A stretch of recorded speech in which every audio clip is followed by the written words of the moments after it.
नमस्कार मित्रांनो, स्वागत आहे तुमचं आताच्या ब्रेकिंग न्यूजमध्ये. मित्रांनो, पुण्यश्लोक अहिल्यादेवी होळकर शेतकरी कर्जमुक्ती योजनेचा प्रत्यक्ष लाभ शेतकऱ्यांना 5 जुलैपासून सुरू झाल्याची माहिती कृषी मंत्री दत्तात्रय भरणे यांनी विधानसभेमध्ये दिली. शेतकरी कर्जमाफीच्या योजनेतील अटीत बदल करण्याची आणि त्यासाठी स्थापन केलेली उपसमिती सकारात्मक निर्णय घेईल याचा पुनरुच्चार देखील त्यांनी यावेळी केला.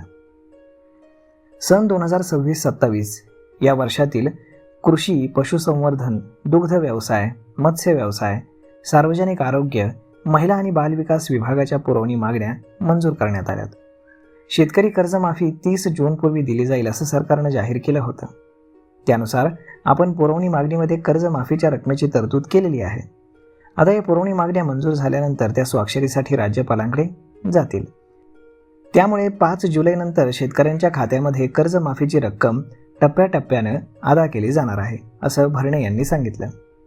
कृषी समृद्धी योजनेसाठी निधी दिला जात नसल्याचा मुद्दा भाजपच्या सुधीर मुनगंटीवार यांनी उपस्थित केला होता. त्याला उत्तर देताना भरणे यांनी अर्थसंकल्पामध्ये यासाठी 2000 कोटी रुपयांची तरतूद केल्याची माहिती दिली.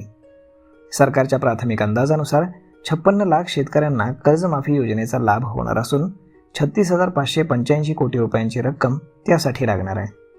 कर्जमाफीच्या योजनेतील अटींमध्ये बदल करण्याची, त्यामध्ये सुधारणा करण्याची मागणी अनेक आमदारांनी चर्चेच्या दरम्यान केली होती.